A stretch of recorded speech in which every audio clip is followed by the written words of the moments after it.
Miss university இந்திய போட்டியில் தமிழகத்தின் பல்வேறு பகுதியிலிருந்து நிறைய பெண்கள் கலந்து கொண்டார்கள் என மிஸ் யூனிவர்சிட்டி இந்தியா இறுதிப் போட்டிக்கு தகுதி பெற்ற திருவண்ணாமலை வர்ஷினி முருகன் தெரிவித்துள்ளார்.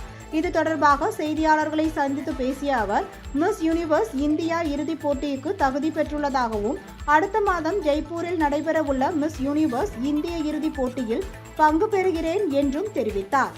தமிழ்நாட்டிலிருந்து நிறைய பெண்கள் இந்தியா மற்றும் உலக அளவிலான மிஸ் யூனிவர்ஸ் போட்டியில் பங்கு பெற வேண்டும் என்பதே தனது ஆசை என்றும் அவர் அப்பொழுது கூறினார். இன்னைக்கு மிஸ் யூனிவர்ஸ் இந்தியா 2025 ஃபைனலிஸ்ட் தமிழ்நாடை ரெப்ரசென்ட் பண்ணி அடுத்த மாதம் ஆகஸ்ட்டில் ஜெய்ப்பூரில் நடக்கக்கூடிய மிஸ் யூனிவர்ஸ் இந்தியா ஃபைனல்ஸில் நான் பார்ட்டிசிபேட் பண்ண போகிறேன். ஸோ இந்த ஜேர்னி என்னால் ரொம்ப ஒரு சந்தோஷமான ஒரு விஷயம். இந்த ஜேர்னி மூலமாக எனக்கு நிறைய நல்ல விஷயங்கள் நடந்திருக்கு.